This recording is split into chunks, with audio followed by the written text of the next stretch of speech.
தமிழக காங்கிரஸை பொறுத்தவரை டெல்லிக்கும் முதல்வருக்கும் ஜால்ரா போடும் இரு குழுவினர்தான் அக்கட்சியில் இருக்கிறார்கள் என்று பாஜக முன்னாள் மாநில தலைவர் அண்ணாமலை கடுமையாக விமர்சனம் செய்துள்ளார்.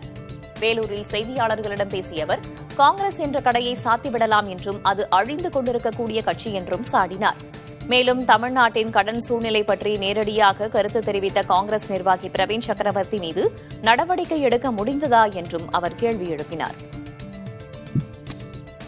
ஆனா இன்னைக்கு காங்கிரஸை பொறுத்த வரைக்கும் யார் அதிகமா டெல்லிக்கு ஜிங்ஜா போறதுன்னு ஒரு குரூப், தமிழ்நாட்டில் முதலமைச்சர் ஸ்டாலினுக்கு யார் ஜிங்ஜா போறதுன்னு ஒரு குரூப். ரெண்டு குரூப் தான் காங்கிரஸ்ல, டெல்லி ஜிங்ஜா, தமிழ்நாட்டு ஜிங்ஜா.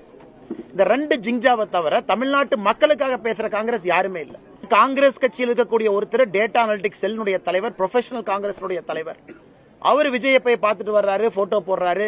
அதன் பிறகு தமிழ்நாட்டினுடைய டெப்ட் சூழலை பத்தி பேசுறார், தமிழ்நாட்டினுடைய கடன் சூழ்நிலையை பத்தி நேர் எதிர் கருத்து பேசுறார். அவர் மேல நடவடிக்கை எடுக்க முடியல. இன்னைக்கு ஜோதிமணி இவங்க ஒரு கருத்து போடுறாங்க. தமிழ்நாடு காங்கிரஸ் வேறு கருத்து, ராகுல் காந்தி அவர்கள் கருத்து வேறு கருத்து.